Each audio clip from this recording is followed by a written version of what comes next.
I of course acknowledge that more could have been done, and I accept my responsibility for the part in that as Prime Minister of Australia. This was targeting based upon hate, based upon what is clear is based upon ISIS ideology, a terrorist ideology of hate that has been around for some time. Oh my God. Hi, I'm Nicholas Jensen. I'm the opinion editor at The Australian. I'm joined by editorial director Claire Harvey and margin call editor Yoni Bashan. Thank you. So it's been 4 days, almost 4 days, since the events of Sunday and the Bondi massacre.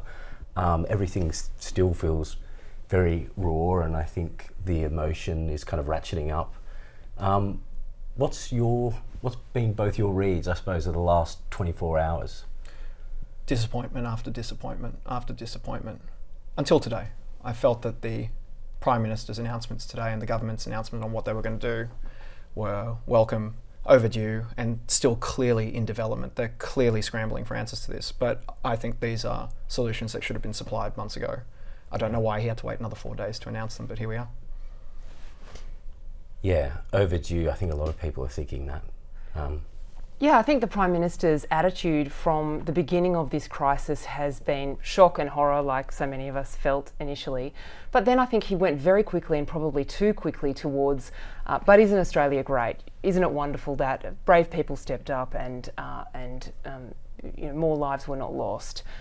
Then he started talking about gun law reform, and that's where I think he completely misread the mood. So it is only on Thursday, 4 days after the crisis, that the Commonwealth government has begun talking seriously about recalling Parliament and indicated that they're now working on hate speech laws, cracking down on anti-Semitism in terms of language and acts, new visa rules, and dealing with the hate preachers who have helped create so much of this environment. What's your sense of it, Nick?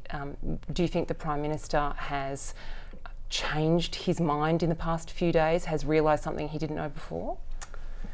I'm not sure. Yesterday I looked at the transcripts of some of the interviews he did doing the media rounds, and when he got up today at Parliament, he was reproducing a lot of those stock lines that he has about what the government's doing. And to some extent we're all pretty, I think, familiar with those lines, and you do get the sense that he's kind of almost like an earnest bank clerk is running through a checklist that he's satisfied that he's got right. But my sense is that he's not tapping into the mood or tapping into an emotional register that people want from their national leader.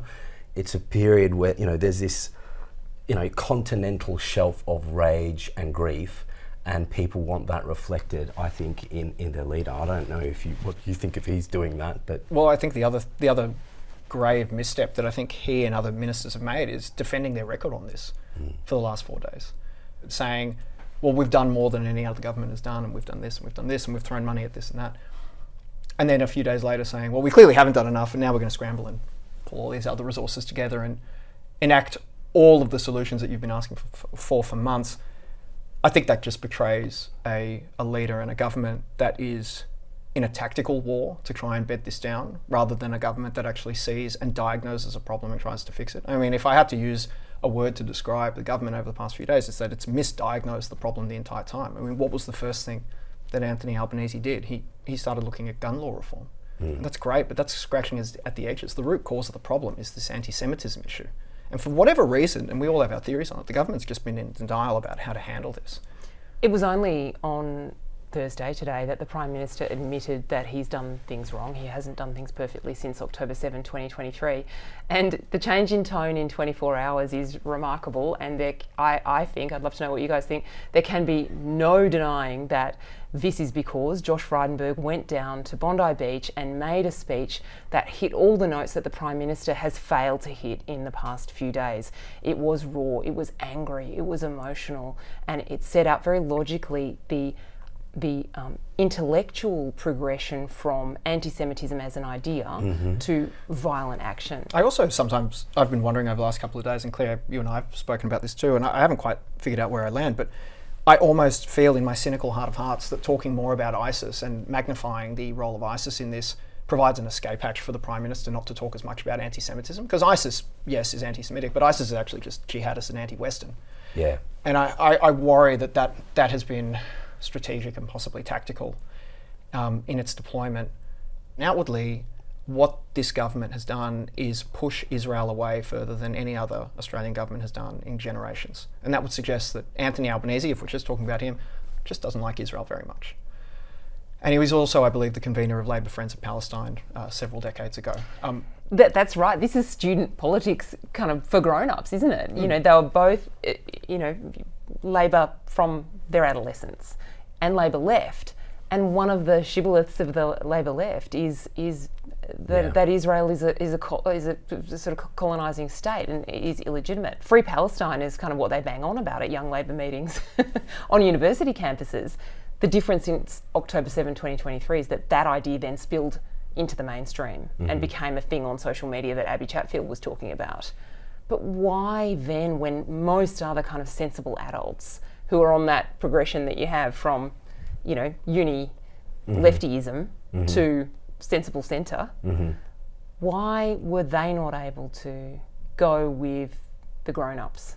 It's often said that since he's been PM that he's trying to find a more consensual position, a more centrist position, I should say, that appeals to a broad Australian electorate and not be too, politically left or so on. But I suppose when it comes to issues like Israel and other things too, you do wonder whether the old activism is just below the surface. My take on it is they don't hate Israel. Yeah. They like Israel. I don't know why Anthony Albanese hasn't just gone to Israel. That really bemuses me. I'm still confused as to why Penny Wong went to Israel and didn't go to the southern villages. That just makes no sense to me. I don't believe that these people despise or dislike Israel, and they definitely don't feel that way about Jews. I think they like Jews. I don't think there's any reason for them not to. I just think they're political animals and they want to win elections. And I think that's what this is about at the end of the day. One of the saddest things that's unfolded in the past couple of days is seeing people being targeted for either being Jewish or for helping Jews. Mr. Ahmed, the hero tobacconist who crash-tackled the shooter, has been criticised by people in his own Muslim community for helping Jews. Jewish businesses, a smoked salmon bagel shop in Bondi, various bakeries have been publicly targeted with 1-star reviews or 0-star reviews just because they are Jewish, and you can see that there is a targeted campaigning going on. Yoni, you told me earlier today about businesses who you feel are retreating from public Jewishness. Is that a new development because of the violence, or is it a reaction to, is it exhaustion from seeing no action being taken and it resulting in this? I don't think we can discount the exhaustion. That's certainly true. But what I can tell you is that after October 7, and I'm talking about in the months after October 7, Jewish businesses experienced a wave.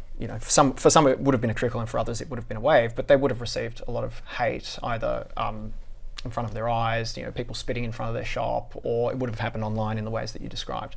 And I think the difference now is that whereas then the worst that could happen is words can never hurt me. It's unlike sticks and stones.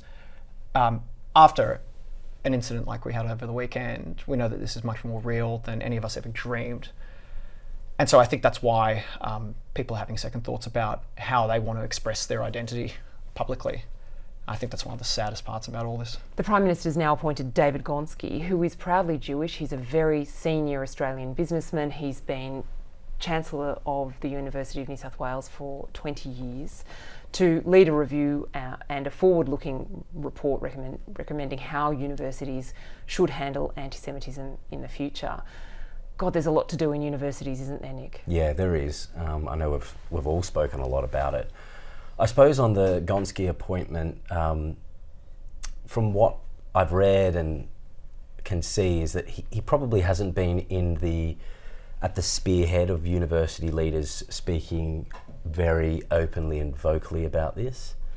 I think, 2 weeks ago, Jennifer Westacott at Western Sydney University spoke out very, very strongly about these things, and actually was, I think, probably the only university leader that spoke in great detail about how, students were being sanctioned and they were taking disciplinary actions. So that's kind of my take. Were the envoys just gestures? This is what I feel like. Yes, just think they were just... They are, and they were. And everyone knows it. Yeah. And now we're having another review that's going to go for 12 months when this problem's been kicked down the road. And we don't need to do that. Yeah. We need our leader to show the leadership. Mm-hmm. The leadership that I think is needed, and that Josh Frydenberg, if he decides to come back into politics, it's bad news for Andrew Hastie and for Susan Lee.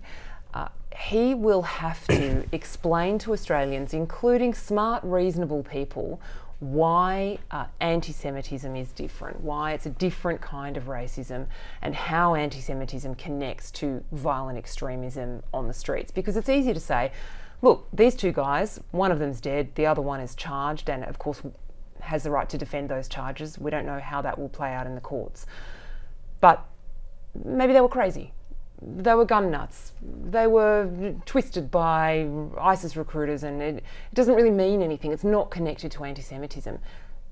I think my view is that anti-Semitism is different from any other kind of racism because it's at the core of, for a start, violent jihadism, Islamic extremism. The whole point of that is destroy the West, destroy the Jews, destroy America, get Israel wiped off the map. That's why it's different. And also it's different because we see where anti-Semitism leads. Mm-hmm. It leads to the Holocaust and centuries of pogroms and persecution and discrimination that is embedded in the soul of Western society, I think. So that's the challenge now, right? How does either Anthony Albanese or Josh Frydenberg persuade Australians that they're going to have to accept some limitations on free speech? For example, are we going to be allowed to chant globalise the Intifada anymore? The UK has now banned that phrase and said that people will be arrested. And by the way, who else chants that phrase? The union movement. Unions for Palestine will hold up signs saying, not quite globalise the Intifada, but unions for Intifada. That's awkward. Yeah. I think there's also a massive reckoning here on the right. There's a massive reckoning among those that might identify themselves as, say, classical liberals or of a kind of right-wing philosophy of that kind. And that would, I broadly associate myself with that. And I think that means that you have a very high bar for free speech. And that means you have people like David Irving allowed to come into Australia, probably the world's most infamous Holocaust denier. Who has been banned over the past 40 years from entering this country. Yes, and then also we had Candace Owens that recently got knocked back. To some extent, the old classical liberal line essentially goes from the assumption of these people are provably wrong on their substantive points. They're falsifiers of history, and what they are spouting is perversion. And I think in the past, that position has kind of been okay because social media didn't really exist in the same way. And I think a lot of people could assume a consensus mainstream opinion out there that would know these people are wrong. Now, I do not think that exists. And I'm not coming here with, answers to that, but I think this is part of the problem, is that everything is now so shattered. How do we stop what happened on Sunday? People are going to have to change, maybe some pretty fundamental things about what they believe. Well, I think two things can help. One is stronger language from the leadership about what is okay and what's not okay. Yeah. And then the second thing that could happen is we need to start imposing a level of social regulation on what we are allowed to say. I mean, language is powerful. There are words we're not allowed to use. We don't use the N-word. There are certain words that we don't use on LinkedIn or in workplaces anymore because it constitutes bullying or sexual harassment or whatever. And we can all think about what those terms might be. They used to be okay in the 80s or the 70s. They're not okay now. Certain ways to describe gay people, for example. We just don't speak like that anymore. And I think we need to start reframing the conversation around when is it okay and how is it okay to start calling people a Zionist and what that word means. I think we need to start actively policing that a bit better. It doesn't mean you can't have a conversation philosophically about what Zionism is. But I think when you're crossing the barrier and you start equating Zionism with neo-Nazism, Jewish supremacy, racism, that is when you're crossing into a zone of hate speech. And so I don't think it's on our leaders to say that you can't just do that. Or that would be great if they did, but it's not enough. I think it's really incumbent on us as just people to say, hey, dude, that's not okay. Like you just can't speak like that anymore.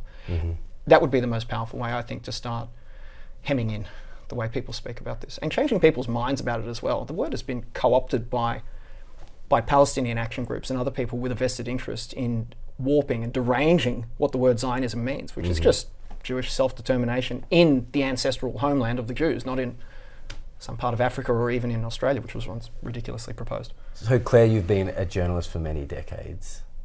How does this compare? How does the scale of this rank compared to some of the things you've reported on in Australia or overseas? Yeah, I'm old enough to have been around and reporting when the Port Arthur massacre happened in 1996. I was a very junior reporter then, and I remember watching John Howard transform from a kind of dorky, sort of embarrassing uncle into a national leader. He stepped up in a way and stood up to the National Party with the assistance of Tim Fischer, who also turned out to be a great leader, faced down the members of the Nationals who had quite legitimate fears that their tool of the trade, the gun, would be taken away from them. Howard showed a huge amount of leadership there. I think this is a similar moment for Anthony Albanese, because although this is bigger, it's about a bigger idea, and this is not just about gun reform. This is about facing down constituencies. The constituency people sort of associate with Albanese and this issue is Western Sydney Muslims. I think the May election, where Labor did not get punished at all for its equivocation and kind of, in that community, association with Israel, shows that actually the constituency that the Prime Minister is more worried about is what we would call, I suppose, the inner city lefties. The well-meaning progressives, the doctors' wives, maybe you would have called them. They're kind of voting for the Teals. They might vote for the Greens, but they should be voting for Labor in Anthony Albanese's mind. These would be Labor people. So those are the ones who he is now going to have to convince. If he makes that transition, he'll only be the second Prime Minister I've seen in all that time, and I've interviewed every single one of them, transform from dork to leader. And I hope he can get there, I really do. I think he's a decent human being, but I think he has been utterly flummoxed by this issue, and 2 years to get your act together is way too long.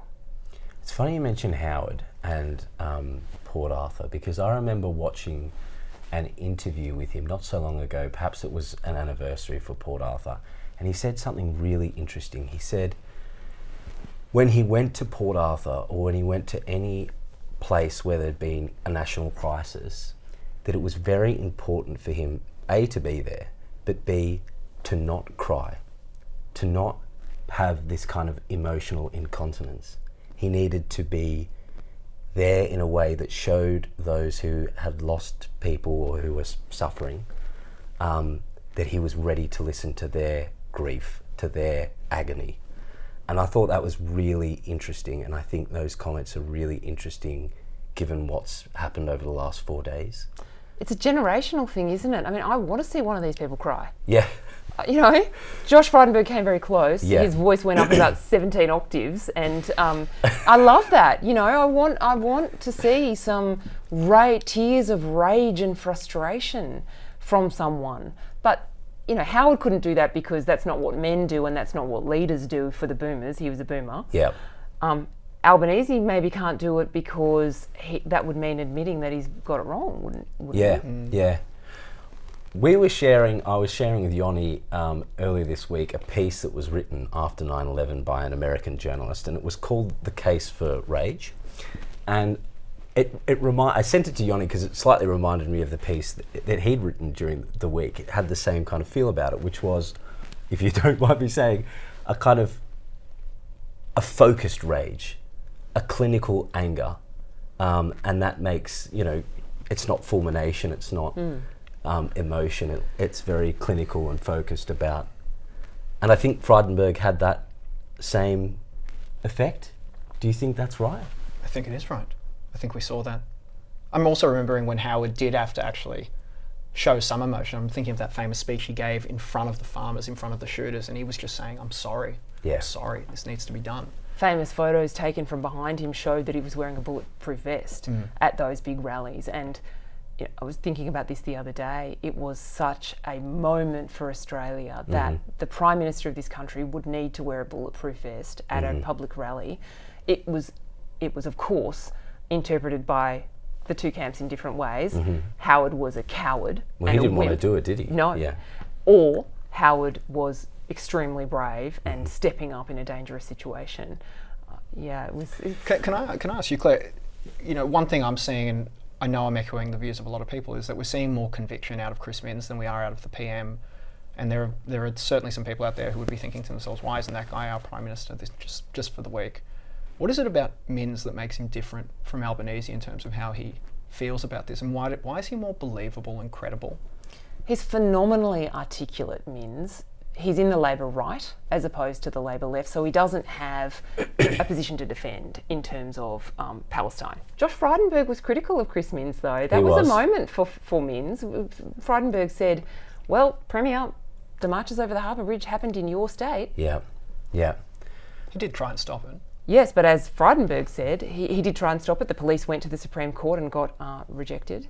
Frydenberg said, we'll change the law. What do you think about Chris Minns as everyone says, wow, Chris Minns is amazing? Well, he just seems to, as we were talking before about the kind of emotional register, or trying to capture the mood of the public, he seems to do that in a way Albanese just can't. And he speaks very fluently. And also, before this crisis, though, whenever there were questions about anti-Semitism and even other issues, he doesn't seem tightly managed. He seems like he's someone who's prepared to respond on instinct. And that serves him very, very well. He never talks about the rules-based global order, does he? No, or programmatic specificity or anything like that. But, you know, contrast that to Albo. I mean, the thing with Albo, to some extent, is that he can reach that emotional register. Take, for instance, when the Pope died. It was very clear that he was deeply moved by that. He was very articulate too about the social media ban for under 16s.